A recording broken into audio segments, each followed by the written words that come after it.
Assalamu alaikum. Narisome Injili ya Isa Kristi yangiwa na Markusi.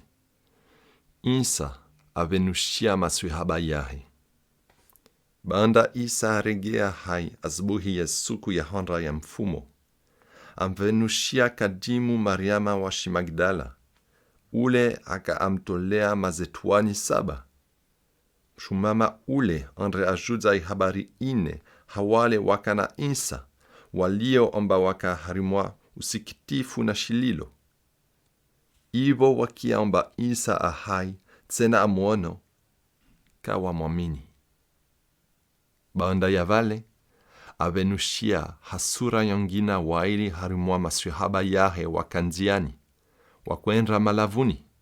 Bas, waregea wajuza hawasalia, badi wao tena, kawaamini. Mwisoni, avenushia 11 wale wakati wakamezaju wakodia. Awarudi vokawaamini, na hawangavu wa roho wao, manaka waamini wale wamona omba aregeze wa hai. Amwesa awambia, na mwendre harimwali dunia pia, mujuze habari njema, hakula shiumbe mwanadamu.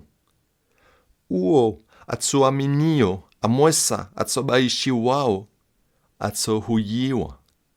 Badi uo katsoamini, atsohukumulwa. Tsizini zialama za mijuza zitsonehanao hawa watsoaminio.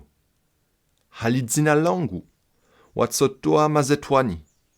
Watsolagwa luhapia watsoshukizi waozo. Watsosika nyoha na neka wano sumu kalitso wadhuru tahata. Watsokaza imhono wawade na wao watsoangala. Bas, Rabi Isa banda ahisa ulagwa na wao, ahedzewa pevoni, aketsi humeni ha Mungu. Na wao walawa wajuze habari njema kula vahanu. Mola akofanya hazi vumoja na wao, na udhibitisha marongozi yao hazialama za mijuza za koyadunga. Marahaba watukufu.